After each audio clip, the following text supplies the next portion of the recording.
Добър ден! Значи спрели сме на едно място. Това е между Егилстадер и Акорери. Едно хубаво място. Тук е една голяма ферма. По принцип правил съм и други видеа. Ето тук хората от фермата си имат козички, които са пуснати на свобода. И хората да се снимат, да такова, никой не. Тук няма агресия спрямо животните. Ето. Нали? Козичките са си местна порода. И една по-голяма атракция. Нещо, което по принцип е много трудно да се види. Това е северен елен, който не знам как са го опитомили. Нещо му има на рогата. Е тук и други го гледат. И ето животното. По принцип те много се плашат от хора. Има в зоопарка в Рейкявик има северни елени, точно като той. Обаче те се крият там.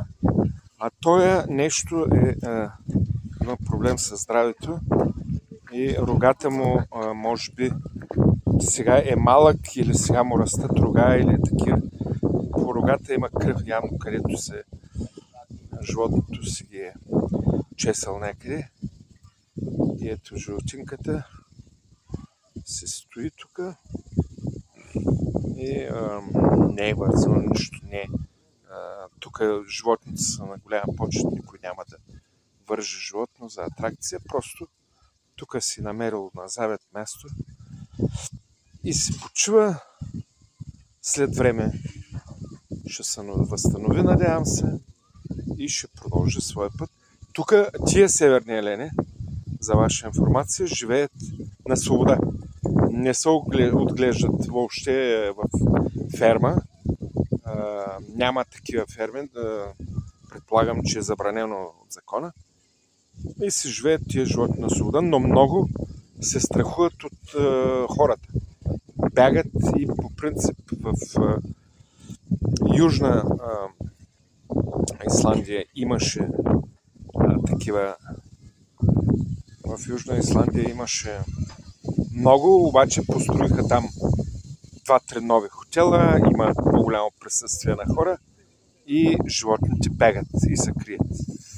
А това животинче нещо явно има проблем с здравето и е дошло вече по неволя да се надява да хората да му помогнат, като вижда и други животни. Тук наблизо има стада с овце и други животни. И явно усетило, че тук няма опасност. И явно му носят тук храна и дълго време е тук, защото се вижда неговото присъствие. Не е от вчера. Ами това е повече да не го такова, този жълтинката.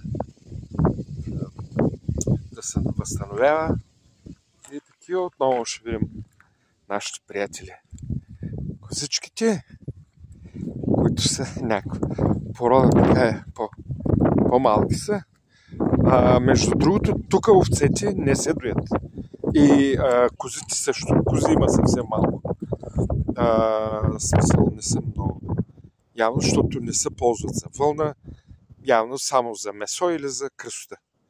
Тия нищо чудно да се отглеждат специално за красота тия козички.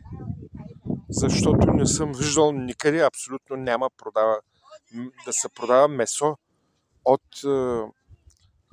коза. В Исландия няма. Както няма зайци, не се ядат тук. Просто няма такава традиция зайци да се ядат. Зайци има.